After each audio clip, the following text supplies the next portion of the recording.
El lupus es una enfermedad bien interesante en el sentido de que siempre ha sido otro tipo de enfermedad autoinmune, ¿sí? O sea, la enfermedad autoinmune sistémica, ¿no? Para ser exactos, es decir, quiere decir que es el ejemplo más claro de autoinmunidad sistémica, ¿sí?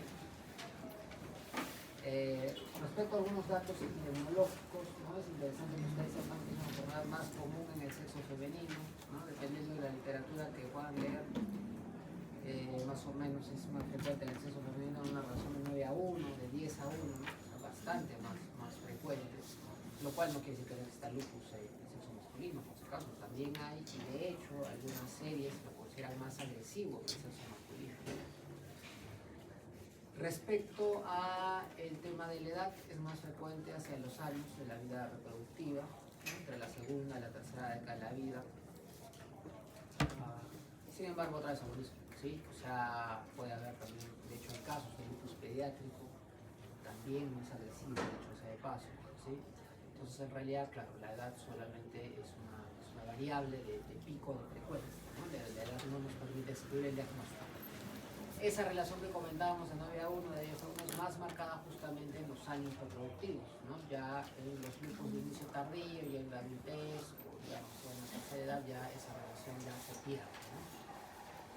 Respecto a la etnia, hay que saber que es una enfermedad en general más agresiva en individuos de raza negra, individuos hispanoamericanos, afroamericanos, ¿sí?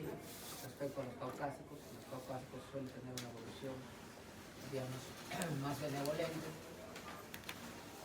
Y respecto a la frecuencia de enfermedad, como pueden ver en la diapositiva, que para todos es una enfermedad poco frecuente, ¿sí? Está catalogada una enfermedad rara, ¿no? Alrededor de 30 casos por cada 100.000 habitantes, ¿no?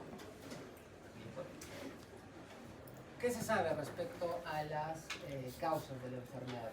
Bueno, lo primero que está claro es que es una enfermedad poligénica, ¿no? O sea, no es un solo gen el responsable de generar la predisposición, ¿no? El desarrollo de la enfermedad, sino la verdad es que son varias alteraciones genéticas, ¿no? Como pueden ver ahí, algunas alteraciones en los antígenos leucocitarios humanos, algunas alteraciones en los complementos, ¿no? Son las que otorgan esta predisposición genética, sobre la cual se actúan determinados otros factores después que el paciente genéticamente predispuesto desarrolla la enfermedad, ¿no? Dentro de los factores externos, probablemente el mejor establecido, el que es un factor externo seguro, ¿no? Es la presencia de radiación ultravioleta, ¿no?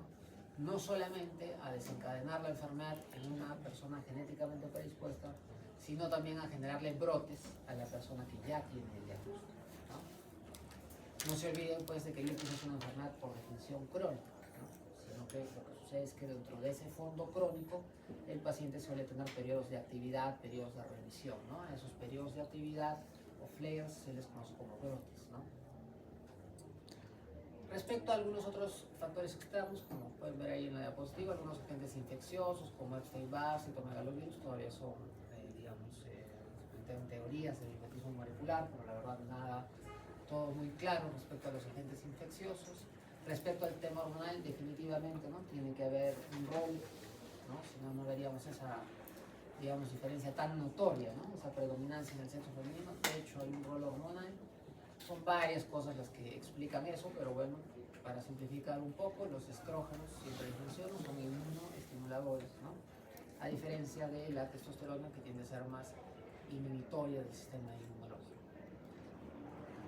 Y hablamos justamente de parte inmunológica, pues el factor inmunológico es acá fundamental, ¿eh? Probablemente lo que explique mejor la etiopatogenia de la enfermedad, ¿sí? Porque lo que está muy claro en lupus eritematoso sistémico es justamente esta estructura, ¿no? Esto de acá es el inmunocomplejo, o sea, la unión del antígeno con el anticuerpo. Doctor, ¿de dónde sale eso? El anticuerpo pues lo producen las células plasmáticas, ¿no? Que se diferencian de los linfocitos B, de ahí salen los anticuerpos. Lo que sucede es que normalmente estos anticuerpos deben estar disparados contra antígenos extraños, ¿no? Antígenos proteicos de virus, bacterias, parásitos, yo qué sé, ¿no? Normalmente debe estar disparado contra eso. El problema en lupus es que estos anticuerpos están disparados contra antígenos, pero antígenos propios, ¿no? Los antígenos del propio paciente, o sea, sus propias proteínas, ¿no? Sus propios residuos aminosídicos.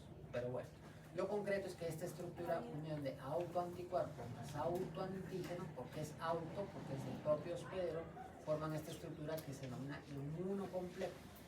Es pues el depósito de este inmunocomplejo en los diferentes tejidos, acá les ponen en la piel, en los riñones o a nivel vascular, lo que termina generando la inflamación. O sea, digamos, los fenómenos inmunopatológicos en lupus eritematoso sistémico son muchos, ¿no? Hay producción de citoquinas proinflamatorias, infiltración de células del sistema inmunológico, producción de una serie de mediadores inflamatorios, activación del complemento y un montón de cosas. Pero, digamos, probablemente, digamos, la firma, ¿no? El elemento marcador es justamente el depósito de inmunocomplejo. ¿Sí? Así que procuren no olvidar eso. Bueno, nuevamente a lo mismo, ¿sí? Nada más que graficado de otra manera.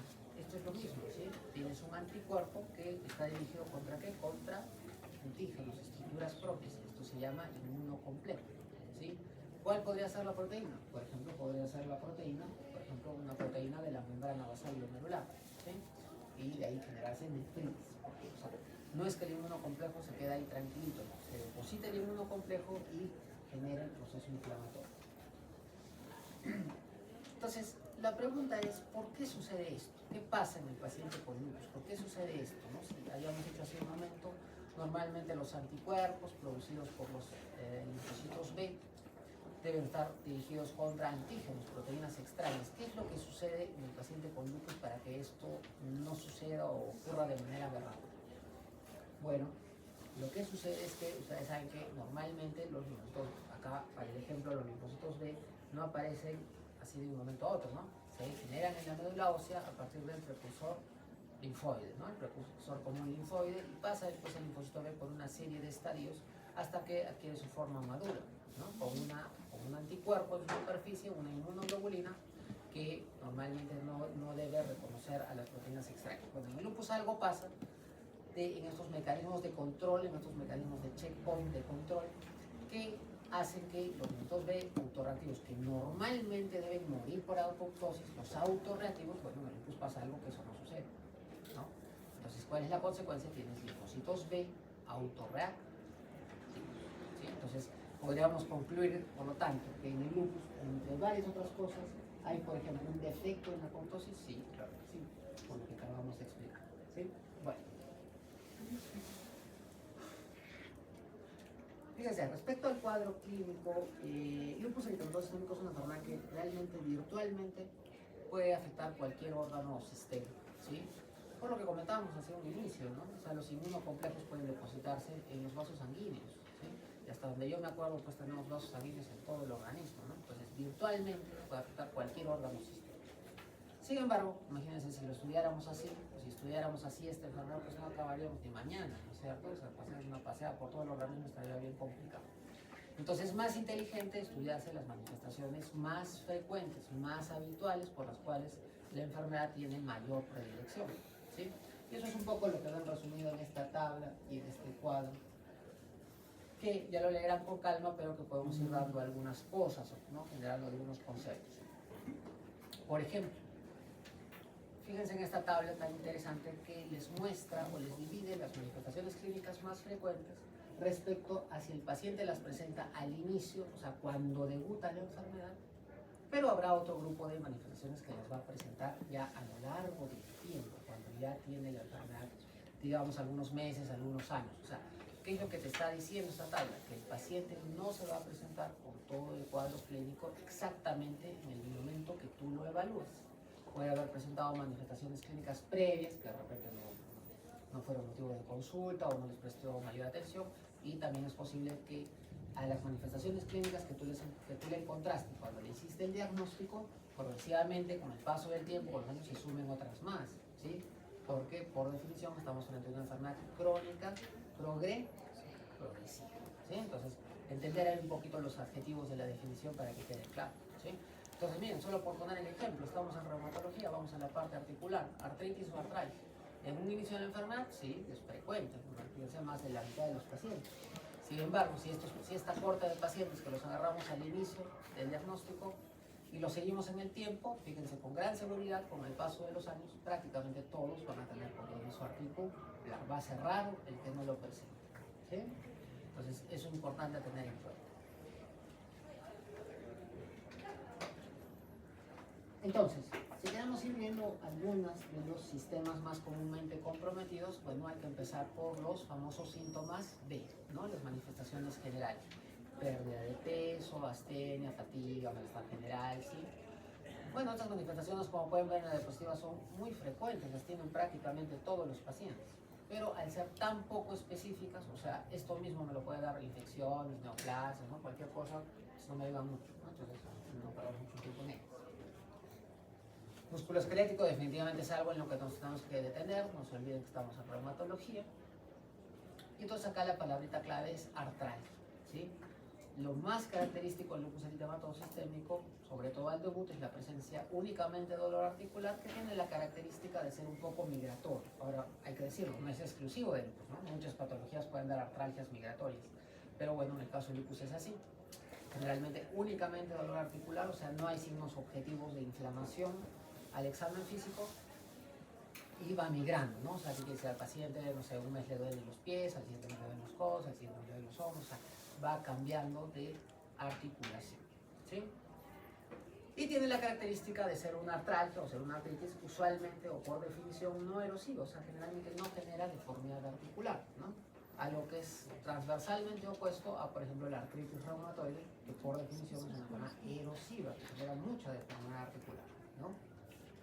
O la propia osteoartritis, que también termina generando degeneración del cartílago, ¿no? Desgaste del cartílago. Bueno, en el caso del lupus no, lo habitual es que haya dolor e inflamación, pero que por más de que pasen los años, ¿no?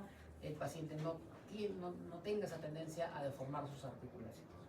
Entonces acá podría surgir la pregunta, doctor, entonces, de acuerdo a lo que me está diciendo, entonces, ¿por qué me pone estas imágenes? Uno, para confundirlos, ¿no? Pero la otra es por esta razón que se llama artropatía de Charcot, ¿sí? Resulta que ese mantra de que la artritis o la artralgia del lupus no es erosiva, bueno, en 1 de cada 10 pacientes eso no se cumple, ¿sí? 1 de cada 10 pacientes teniendo lupus eritematoso sistémico pueden encontrar una artropatía con aspecto clínico deformante. Bueno, eso se llama artropatía de Charcot, ¿sí? Sin embargo, insisto, no es la regla, ¿sí? Lo habitual es artralgias, mialgias también, ¿no? Bien. Otra cosa, fíjense, muy frecuente es la alteración hematológica. Esto nos resulta muy complicado de recordar, todas las series para abajo, ¿sí? Anemia, leucopenia, trombocitopenia, ¿sí? Lo habitual, lo que van a leer en sus textos es que por lo general son descubiertas como hallazgos de laboratorio, o sea, muchas veces el paciente no tiene ningún síntoma derivado o no le toma, digamos, no le genera mayor repercusión clínica, muchas veces son hallazgos de laboratorio, ¿sí? Sin embargo, no sucede eso pues en el 100% de los casos, ¿no? Puede haber casos donde tenga un paciente tan grave desde el punto de vista hematológico que tenga, por ejemplo, una anemia hemolítica autoinmune, ¿no? Que es una condición que pone en riesgo la vida del paciente, ¿no? O que tenga, por ejemplo, una plaquetopenia severa, ¿no? Que lo predisponga a sangrados orgánicos mayores y con lo cual obviamente se amenaza la vida del paciente, ¿no? Entonces, compromiso hematológico suele ser asintomático, pero no es la regla, ¿no? De hecho, si se van a pasear por un hospital, van a ver que no siempre se cumple que esto es asintomático. Bien. Esto de las manifestaciones cutáneas también resulta sumamente importante, ¿sí? Sumamente importante. De hecho, siempre les invito en todas las teóricas, ¿sí? A los que escuchan mi clase antes de venir a escuchar en vivo y en directo, se van a dar cuenta que siempre les digo lo mismo, ¿sí?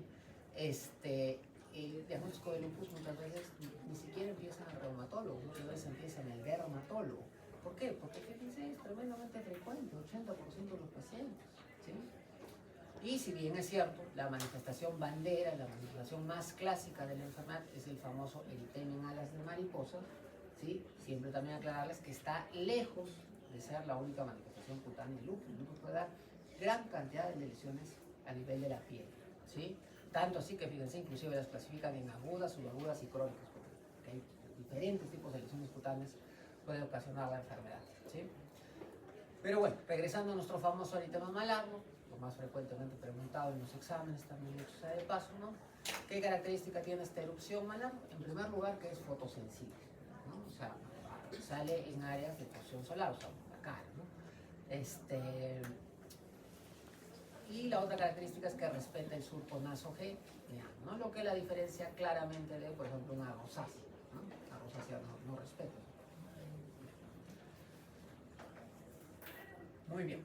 ¿Y esta imagen inferior, doctor, cuál es? Esta es la de un lupus, más bien un lupus discoide, ¿sí? Que, como pueden ver en la tableta, es más bien clasificada como una lesión crónica, ¿sí? ¿Cuál es la mala noticia? Mucha tendencia a dejar cicatriz, o sea, esa piel ya no vuelve a normalizar, ¿sí?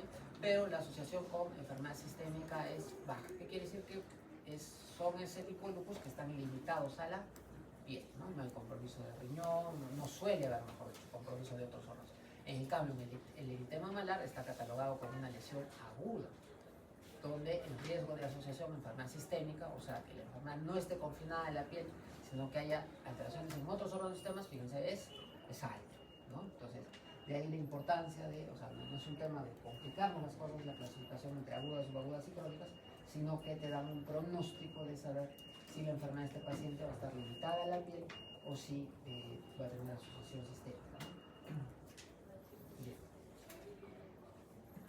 Esta diapositiva me la cambio desde 2022. Esas manifestaciones cutáneas inespecíficas, ¿sí?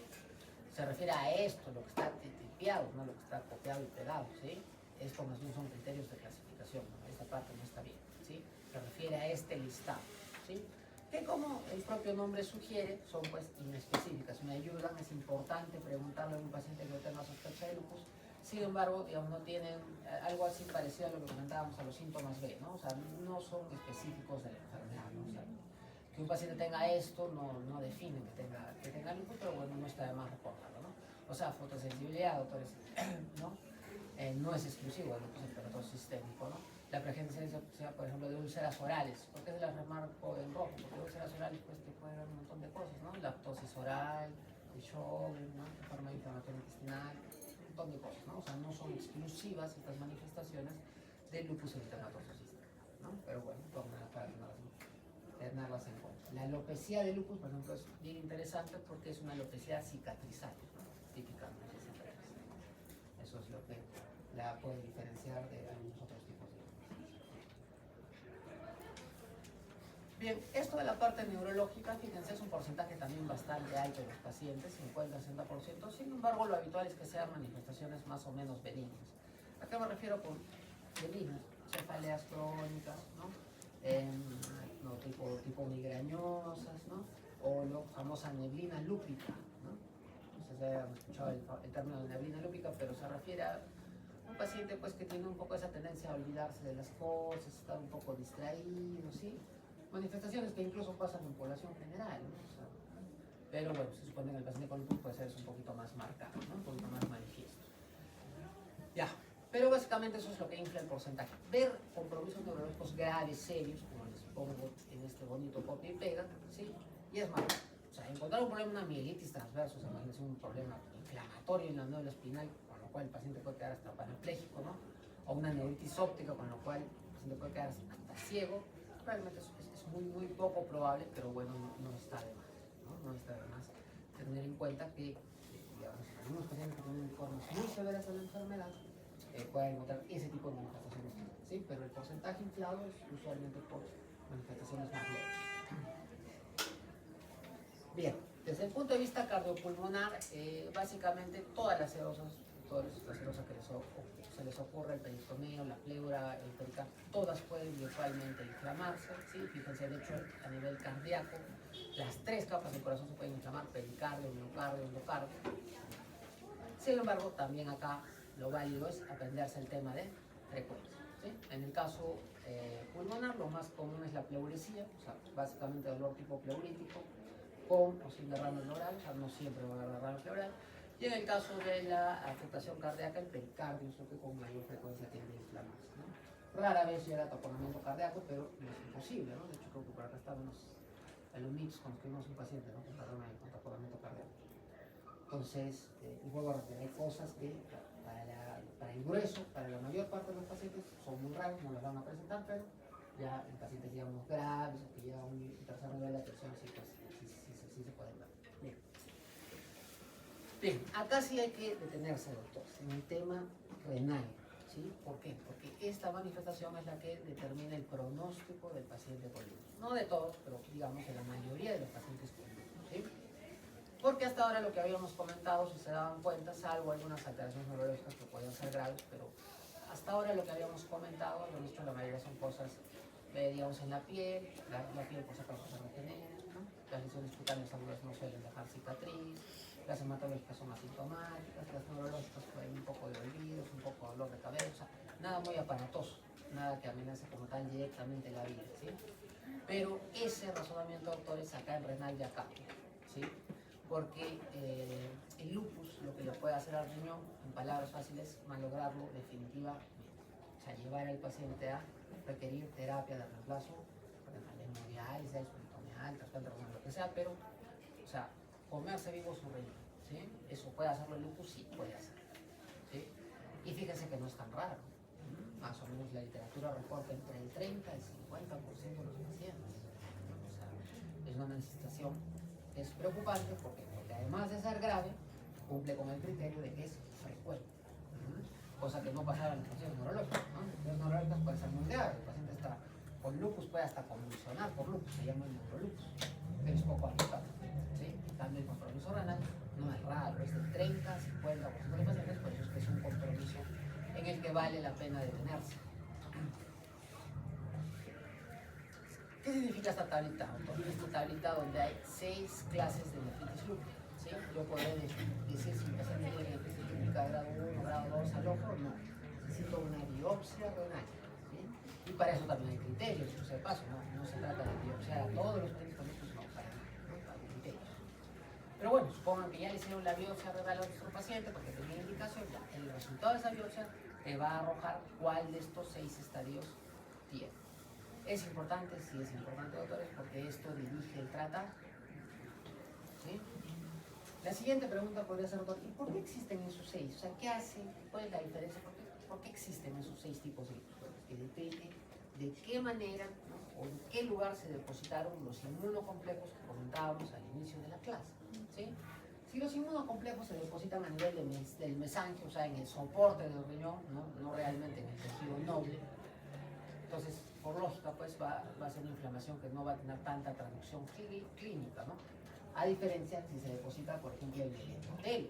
Si los inmunocomplejos se depositan a nivel endotelial, subendotelial, como dice ahí, eso sí es más grave, ¿no? Porque resulta que el endotelio no está de adorno. De hecho, que el endotelio de los glomérulos es lo que permite la filtración glomerular. O sea, en palabras fáciles, es lo que le permite al riñón cumplir su función de filtración. Si está inflamado porque se depositaron complejos inmunes, ahí ese glomérulo ya, ¿no? El ovillo de capilares deja de cumplir su función. Y entonces ahí están las manifestaciones derivadas de una glomerulonefritis. ¿Qué pasa si el glomérulo está inflamado? Deja de cumplir su función. Entonces, doctor, ¿qué me tengo que acordar? ¿Para qué servía pues el glomérulo? ¿Sí? ¿Para qué servía la barrera de filtración? Bueno, para que recuerden, la barrera de filtración servía, por ejemplo, para que la sangre que circula por los glomérulos no se vaya pues a la orina, ¿sí? Pues es normal estar orinando sangre. ¿No?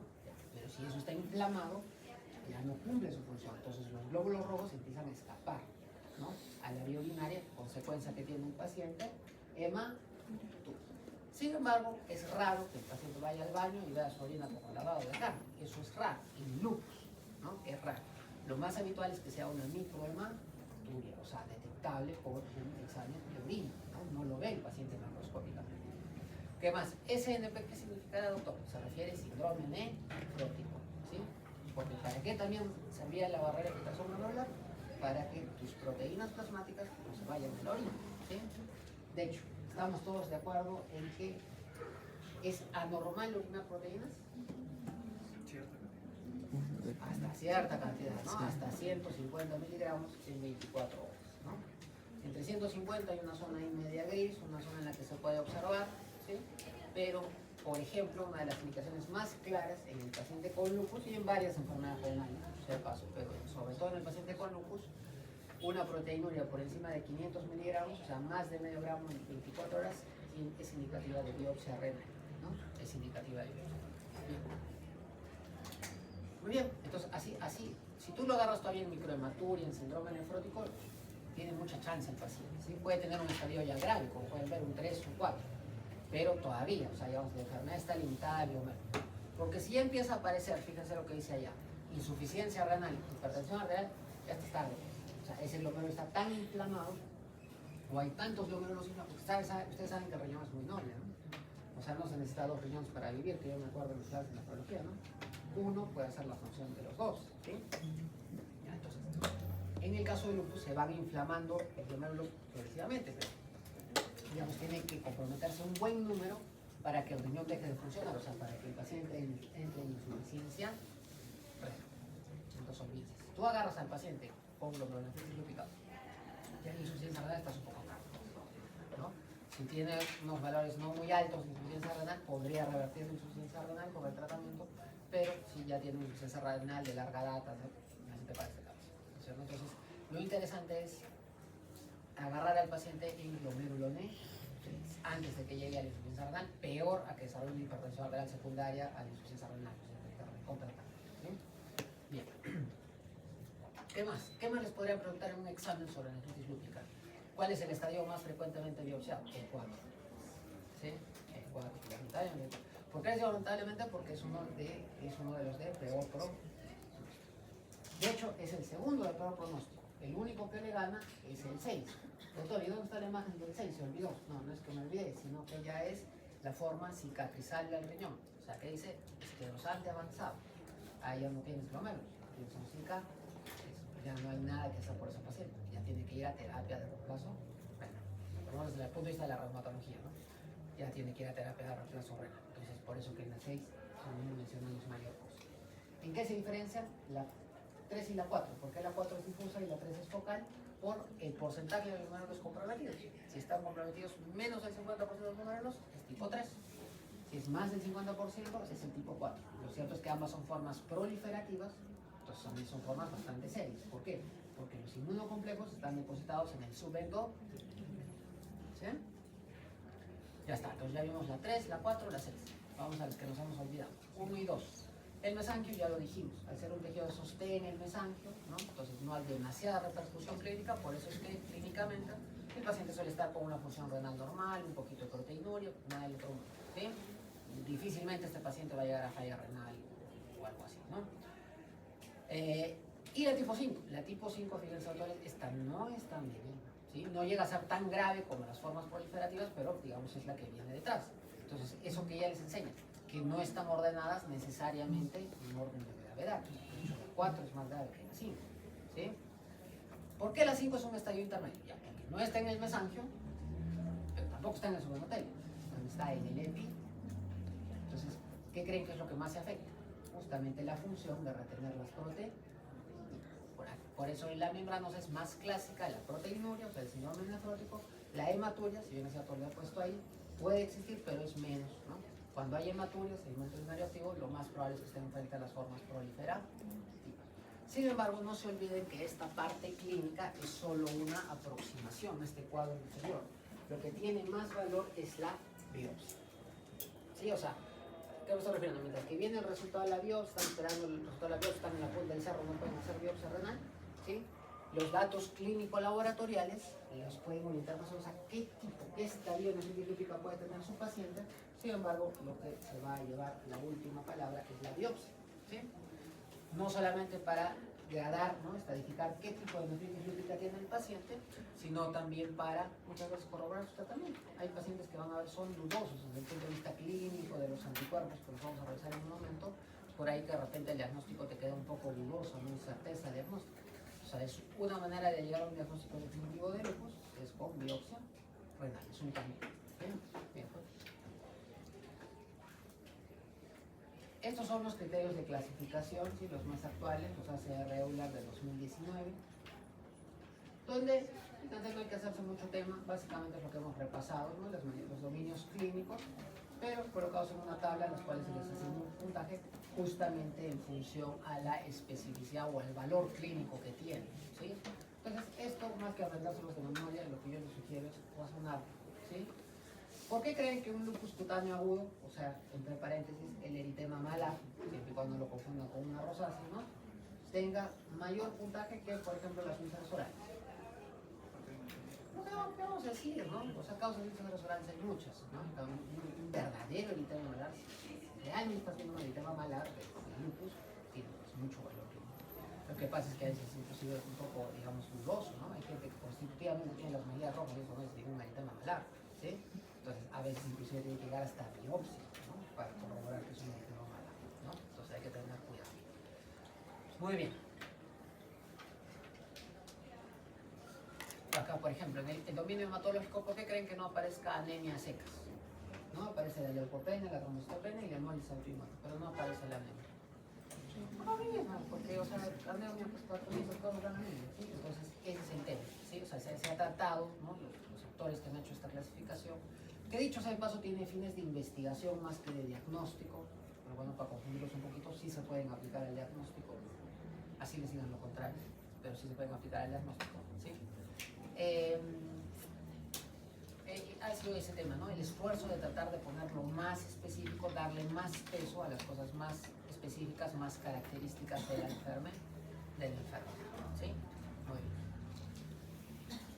Por ejemplo, miren, fíjense, fiebre está considerado, a pesar que es un síntoma B, completamente específico, pero está considerado. Pero fíjense con qué peso, pues, ¿no? Con apenas 2 puntos, ¿no? Y para la clasificación requieres mayor o igual a 10 puntos, ¿sí? La parte de los anticuerpos, todavía no se desesperen, ahorita vamos a eso. Y bueno, lo otro que remarcamos es que un paciente puede no solo diagnosticarse, sino clasificarse con lupus apenas con un ANA positivo y una biopsia compatible. Si le sale una clase 3 o clase 4 más un ANA, así sea un positivo débil, como 1/80, ya tiene diagnóstico. Tiene mucho peso la biopsia, ¿sí? Muchas veces eso le pasa al paciente, o sea, necesita este camino para llegar a su diagnóstico de lupus. ¿Por qué? Porque a veces esta parte, estos otros dominios clínicos, como les digo, a veces es un poco complicado. ¿En qué sentido?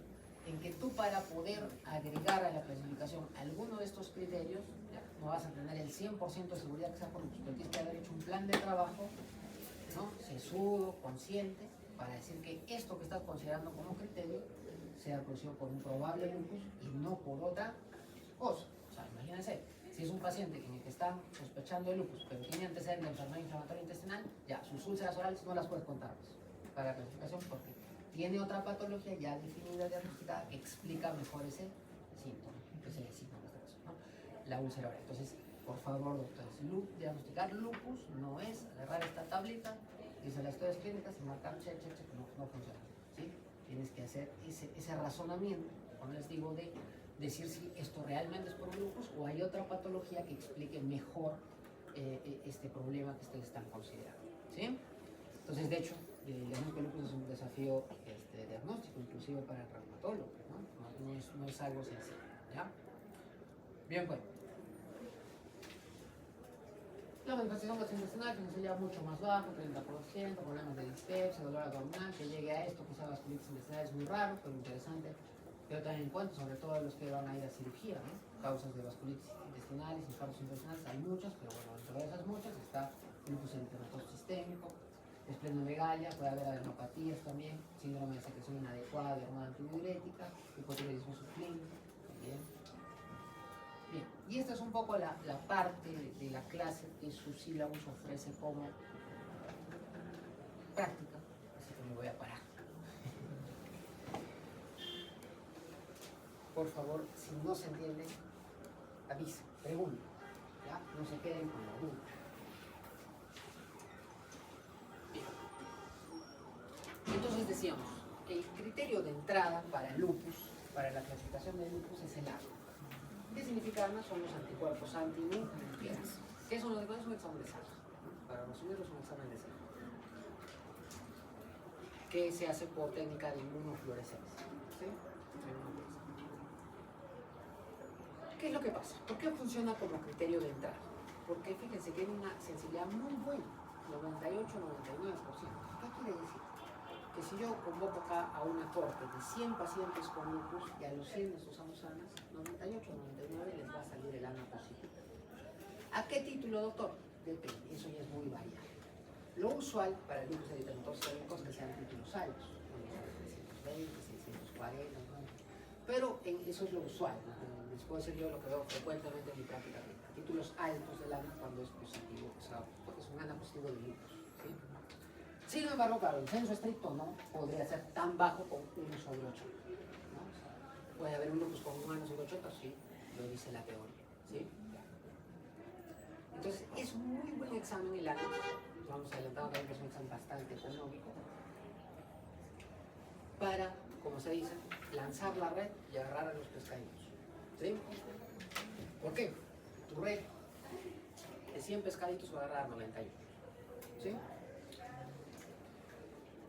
Entonces, ¿cuál es el problema del ANA? ¿De qué adolece el ANA? La especificidad.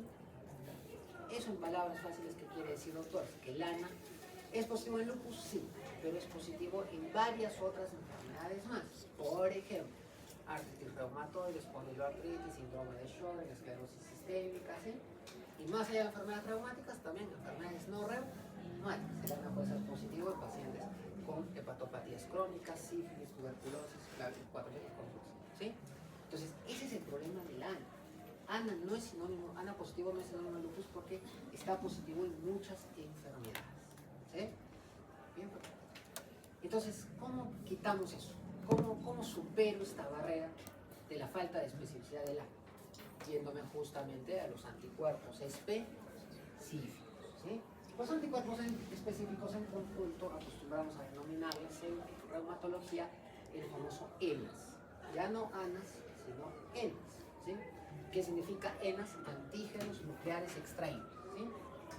Para que tengan una idea, es como que el ANA es el todo, digamos, o sea, busca todo lo que pinta verde, toditos los busca. ¿Sí? En cambio, el ENA ya te define todo eso lo que está pintando de verde, que ha emitido fluorescencia, por eso te han informado las células ANA positivas, ¿sí? Ya busca cada anticuerpo de manera específica, o sea, cada componente, es como que el análisis del ANA, si lo quieres resumir así. ¿Sí? Entonces, estos son los anticuerpos específicos. ¿Sí? Muy bien. Esto de los anticuerpos específicos, doctores, es muy interesante, porque cuando tú tienes un anticuerpo específico, por supuesto en un contexto clínico compatible, ya tienes el diagnóstico. O sea, no tienes que llegar a una biopsia, ¿no? Como comentábamos previamente, ya tienes el diagnóstico, ¿sí? Pero siempre y cuando tengas un anticuerpo específico en un contexto clínico compatible, ¿sí? ¿Por qué les hago este comentario? Porque el perfil ENAS, doctores, ha ido evolucionando en los últimos años. O sea, antes nos informaban solamente 9 antígenos, ahora nos informan más de 44 antígenos. ¿Cuál es el problema? Que la mayoría de ellos son específicos. O sea, recién está en estudio su asociación, su valor clínico. ¿Sí? Sin embargo, que tienen acá, este ENA clásico, es el que realmente les da mayor información. ¿Sí? Y entonces, ¿cuáles son los anticuerpos específicos para lupus? El anti-DNA de doble cadena y el anti-SPID. Entonces, en resumen, tú tienes un paciente con sospecha clínica de lupus. Primero le vas a pedir el ANS, o sea, más barato, aprovechar su sensibilidad, primero pides el ANS, te sale positivo. El paso siguiente es el rosaje de los perfiles N.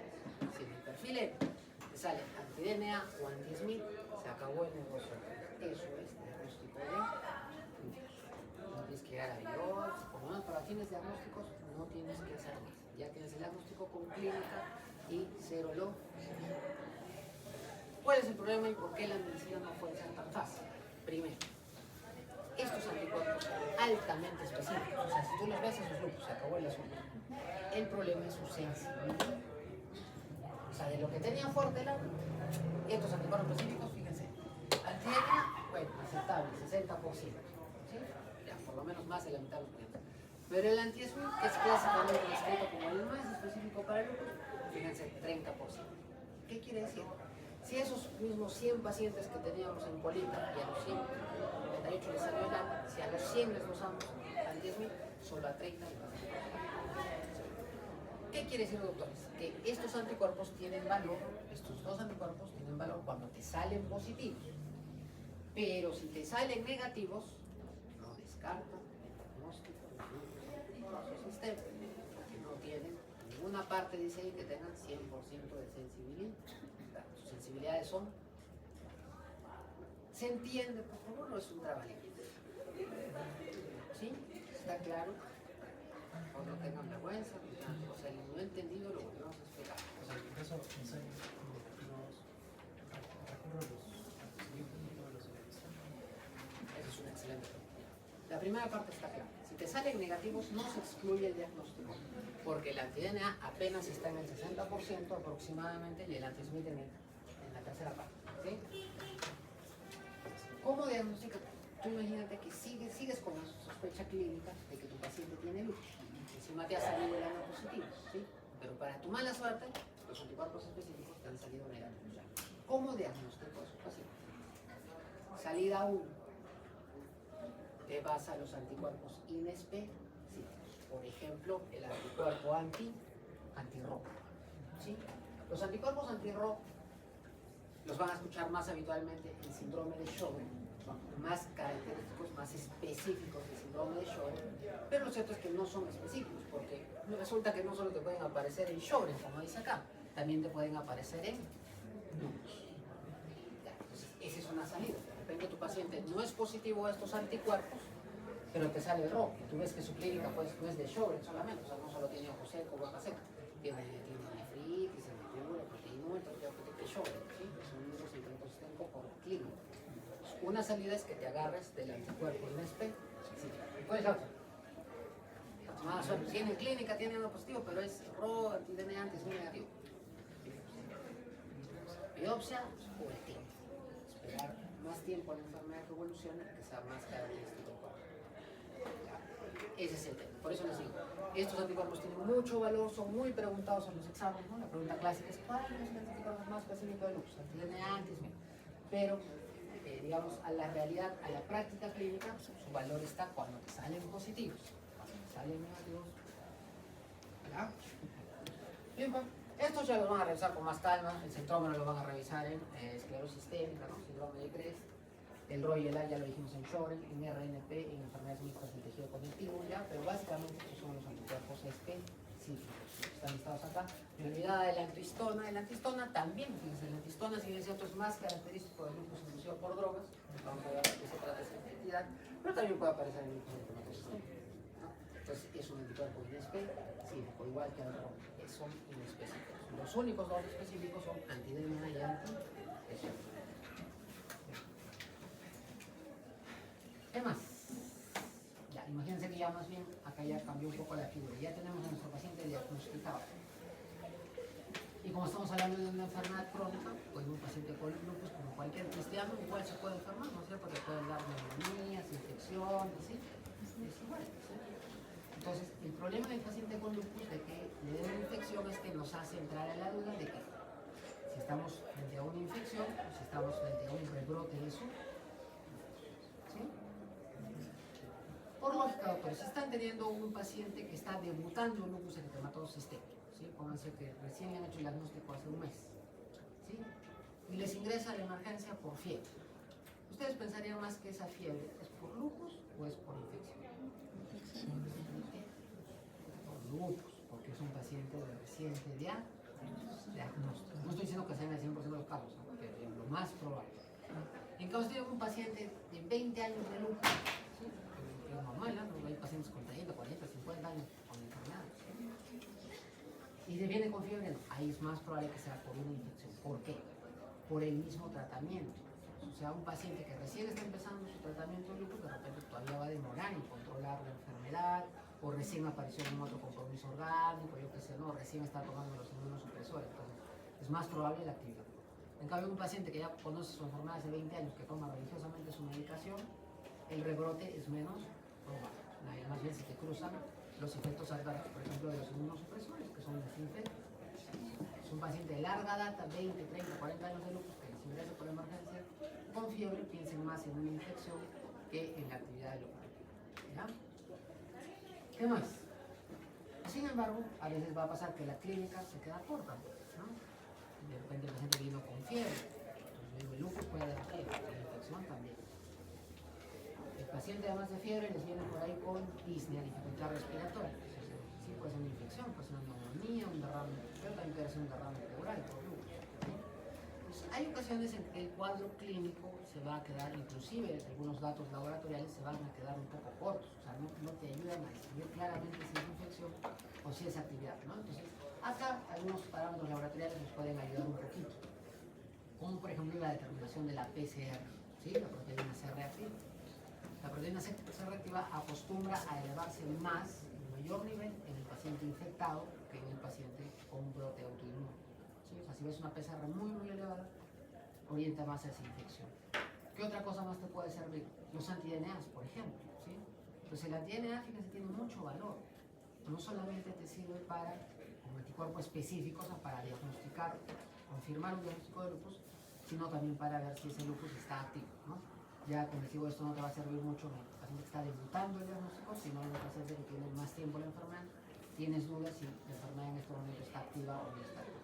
¿Sí? Bueno, como dato para que recuerden, ¿sí? El factor reumatoide puede ser positivo hasta en el 25% de los pacientes con lupus. Es ahí la razón por qué tantos pacientes con lupus son etiquetados como artritis en lugar de lupus, ¿no? Incluso también las crioglobulinas, ¿no? Bien, esto es lo que comentábamos, solo un par de palabras de todo el lupus inducido por fármacos, no hay mucha ciencia sobre esto, ¿sí?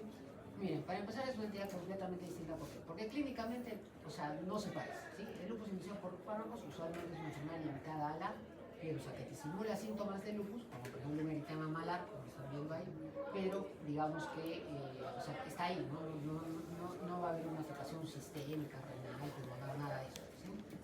Generalmente está confinado, ¿no? Es una forma confinada. Y la diferencia más saltante es que acá no le vas a dar palúdicos y inmunosupresores, ¿no? Basta que refieres el tratamiento, que ha simulado esos síntomas de lupus, ¿sí? Para como una idea general, pretenden que se aprendan todos los medicamentos, dan una idea, los antihipertensivos, los antiarrítmicos, sobre todo los antihipertensivos antiguos, ¿no? Los yecas, los aras, ¿no? Los antihipertensivos más antiguos, ¿no? Y por ahí los antituberculosos son los que los podrían hacer confundir con una inducción por fármacos. Importante tenerlo en cuenta, ¿no? Porque imagínense que inmunosuprimen un paciente con inducción por fármacos cuando apenas hacía falta retirarle el tratamiento, nada más, ¿no? Fíjense, es tan mañoso este lupus inducido por fármacos que hasta te puede dar algo positivo.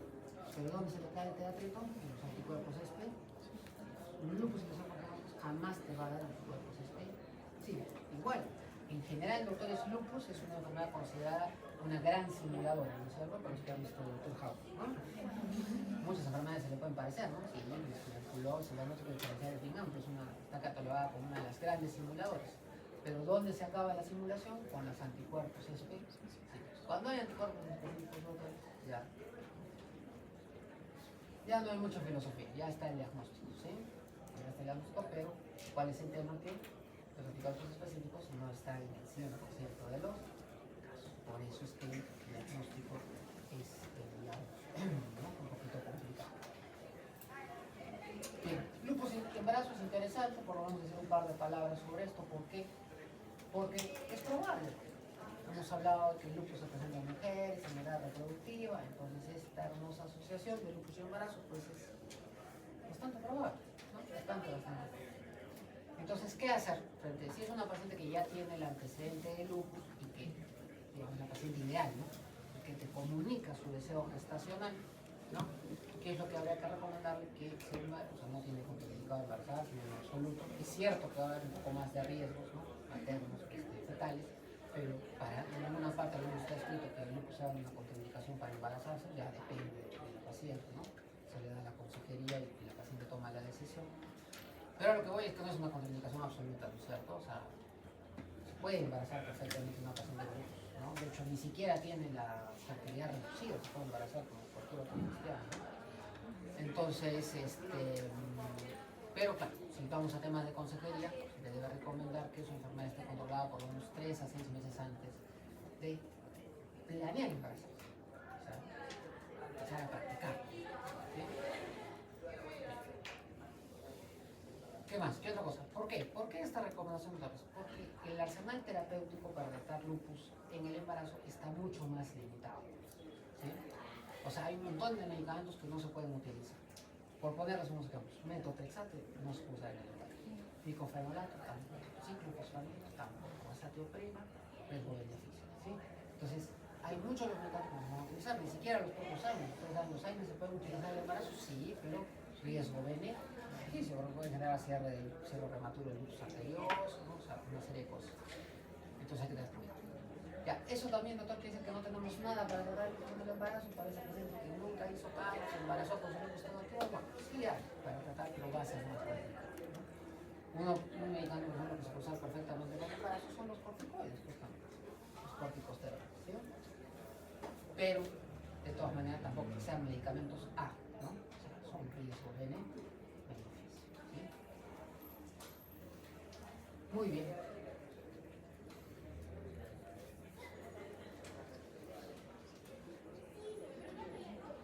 Muy bien. Esta imagen es interesante porque es la imagen que les debo de las lesiones cutáneas. ¿Sí? Acuérdense que cuando hablamos de lupus cutáneo, les puse un ejemplo de lesión cutánea aguda, el ectoma malar, un ejemplo de lesión cutánea crónica, este lupus viscoide que está viendo en el dorso, ¿no? No es casualidad que sea en una zona foto expuesta, ¿no? Por la radiación ultravioleta que comentamos al inicio. ¿Y cuál veníamos viendo? Las subagudas. ¿Cuáles son las subagudas? Lupus anular, lupus psoriasiforme. Ya están imaginando diagnósticos de psoriasis que se confunden con lupus, ¿no? Entonces, la que faltaba decir era esta lesión subaguda, que es el lupus anular policíclico, una lesión que es, digamos, eritematosa, ¿no? En el periferio, pero aclara el centro. Por supuesto, no tiene nada de específico. Ustedes saben que las lesiones micóticas también tienen este patrón, ¿no?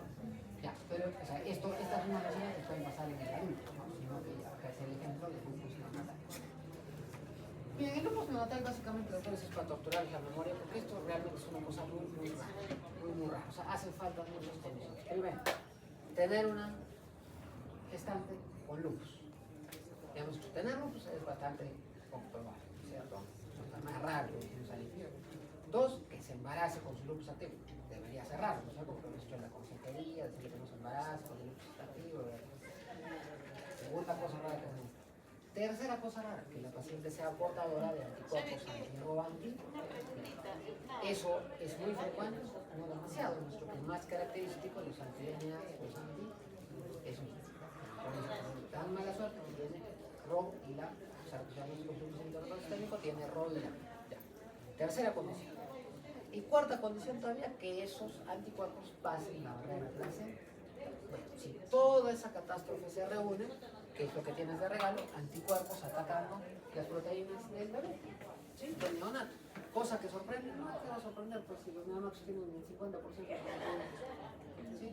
O sea, si los anticuerpos atacan las proteínas de la madre, lo de menos es que afecten las proteínas del recién nacido, ¿sí? Entonces, por eso se genera esta condición. Usualmente es una condición cutánea, autolimitada. En 6 meses se acabó el negocio. ¿Por qué? Porque no se olviden que bueno, en este caso es el infante, ¿no? A los 6 meses ya depuran, ¿no?, los anticuerpos que pasaron tras la barrera placentaria para producir él sus propios anticuerpos. Entonces, esos anticuerpos que le hacían daño, ya a los 6 meses, chao, ¿sí? Y suele ser cutáneo. Sin embargo, en algunos pacientes, cual es todavía más raro, hacen problemas cardíacos, una cosa tan severa como un bloqueo cardíaco completo, ¿no? ¿Cuántas veces lo he visto? ¿Sí? Muy bien, doctores. Entonces, para ir terminando, pronóstico. Fíjense, ha cambiado drásticamente, doctores, el pronóstico de lupus eritematoso sistémico, ¿sí? Antes del descubrimiento de los corticosteroides, ¿sí?, un diagnóstico de lupus, doctores, prácticamente una sentencia, ¿no? Sobre todo si era un lupus grave, ¿no? Eso era una enfermedad de pésima pronóstico, ¿sí? Con el advenimiento de los corticosteroides, la enfermedad pues cambió, digamos, drásticamente de pronóstico, ¿no?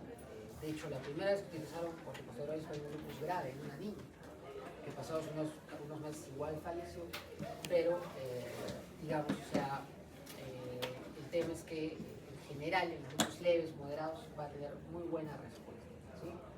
Y luego todavía de la era de los corticoides, ya en la era de los biológicos, la supervivencia ha aumentado muchísimo más, ¿sí? De hecho, ahora se sabe que la sobrevida del lupus a 10 años es pues de más del 90%, ¿sí? Entonces, ha cambiado realmente mucho el lupus. ¿Cuál es el problema? ¿Sí? ¿Dónde todavía persiste el problema? ¿Por qué seguimos viendo pacientes que fallecen por lupus sistémico? ¿Sí? Por a veces falta de arsenal terapéutico, falta de evidencia de tratamiento, o sea, varias razones. Pero yo creo que una de las más poderosas es la falta terapéutica, ¿sí? De hecho, de los 3 biológicos aprobados en el mundo para el lupus, en el Perú solo se tiene uno, ¿no? no hay ni anifrolumab ni abatacept. Entonces, a veces esa falta, ¿no? Que nosotros vemos en nuestros artículos científicos, ¿no? En nuestros libros, vemos porcentajes de sobrevida que a veces no se condicen con la realidad que vemos nosotros en los hospitales. Bueno, una parte de ella es por la falta, gracias a algunas terapias más modernas, ¿no? Bueno, sin embargo, lo que está claro es que el problema a corto plazo van a ser las infecciones por el propio tratamiento inmunosupresor, ¿no? El paciente tiene que empezar a tomar medicación inmunosupresora, lo que le puede predisponer infecciones con el paso del tiempo. Y a largo plazo, ¿qué les dice que es lo que define la mortalidad? La arteriosclerosis, sí, pues porque este es un paciente que viene inflamado, crónica, ¿no? Entonces, si se suman otros factores de riesgo cardiovascular, se va a ganar la tiempo, ¿no? Pero no se olviden de esta parte, porque les pongo esa imagen por el tema renal, ¿sí? Tema renal. Si el paciente tiene tanta suerte de ser un lupus no renal, o sea, 50% de suerte, probablemente tenga mejor pronóstico. Si hace compromiso renal y encima hace proliferativa difusa 4, se ensombrece mucho el pronóstico, ¿no? ¿Por qué? Porque lo más seguro es que ya va a terminar en diálisis. O sea, directamente no vamos a morir de lupus, ¿no? O sea, vamos a ver las complicaciones de la terapia de reemplazo. Si un paciente en terapia de reemplazo le baja la calidad de vida, es una puerta abierta a las infecciones, ¿no? Entonces ya es complicado, ¿no? Entonces, son algunas palabras de tratamiento, porque como siempre les digo, yo entiendo que la palabra tratamiento ya es más de manejo de especializado, ¿sí? Para el pregrado no hay que enredarse mucho en esto, pero bueno, algunos conceptos generales, ¿sí? La terapia no farmacológica. Protección solar, obvio, pues hemos dicho que la radiación ultravioleta te activa el lupus, ¿no? Te activa o te genera los brotes. Es obvio que el paciente protegerse del sol, ¿no? Y no es, por si acaso, no va a ponerse sombrero y lentes, ¿no? El paciente calor solar. Vacunas. ¿Por qué vacunas, doctor? El sistema inmune de un paciente con lupus lamentablemente no funciona. Si se ataca a sí mismo, ya ustedes están imaginando que tampoco se defiende muy bien, que digamos, ¿sí? Entonces tiene que vacunarse para evitar infecciones. Además, si va a recibir medicamentos inmunosupresores, con más razón, tiene que vacunarse, si no se lo va a dar el lupus, se lo va a dar una infección. ¿Sí? Ya.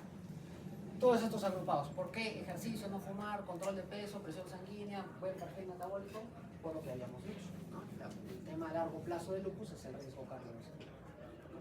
Si a su inflamación crónica le suma esos detalles, va a sufrir inevitablemente, ¿no? Muy bien. ¿Qué más dice por acá en la tablita? Ya la parte farmacológica, ¿sí? Entonces, esto es importante, doctores. No todos los lupus funcionan igual, hay lupus que son leves, moderados, severos. Esto tampoco es una clasificación estática. Un paciente puede ser un lupus leve al debut y con el paso de los años convertirse en un moderado, severo, ¿no? O sea, depende del momento en que lo evalúas, o sea, pero puede ser dinámico este asunto. Pero lo concreto es que, independientemente si la enfermedad es leve, moderada o severa, para todo el mundo, antipalmónico, ¿no es cierto? Hidroxicloroquina. Salvo contraindicación absoluta, ¿sí? Salvo alérgico a los palúdicos, ¿no? Tengan problemas oculares serios.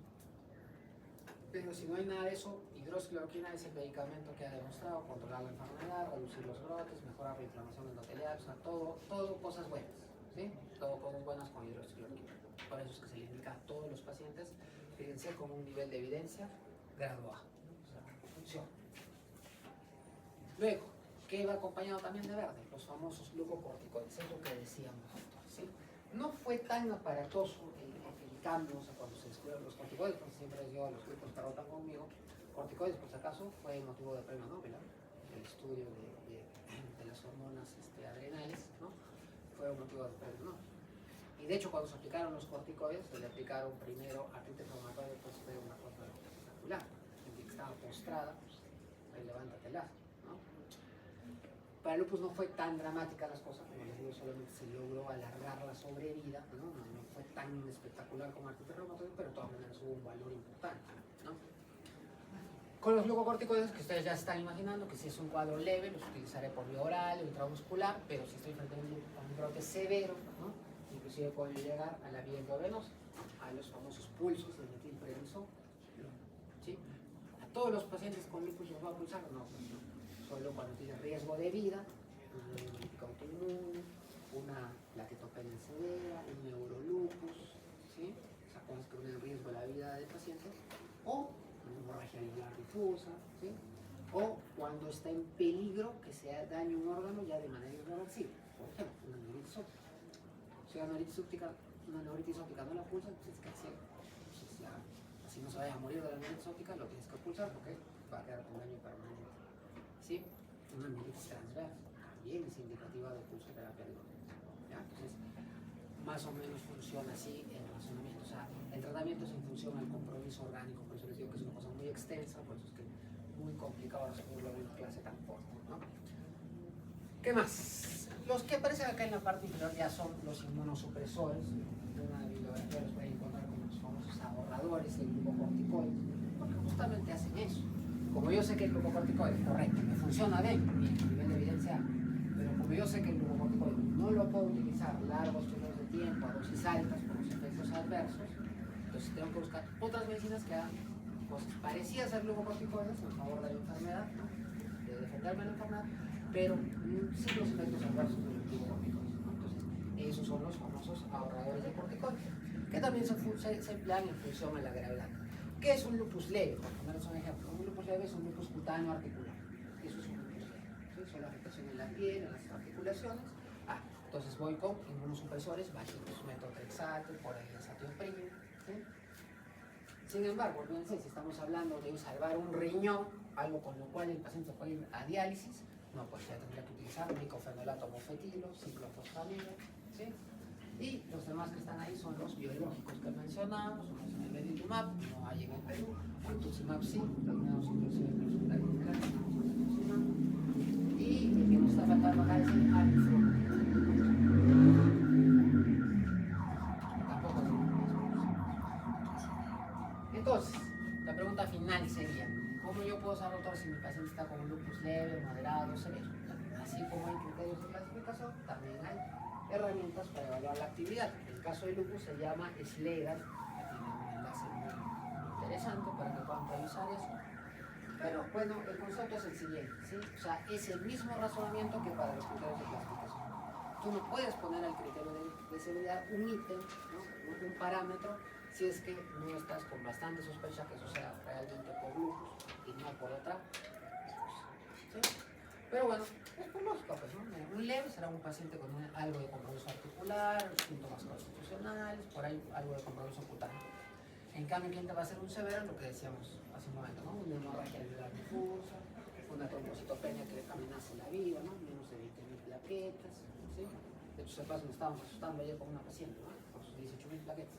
Y ella me lograron el asunto porque era una LMC, ¿no? Bien, pues. Soy todo oídos, doctores. Dudas, preguntas, dudas, gracias.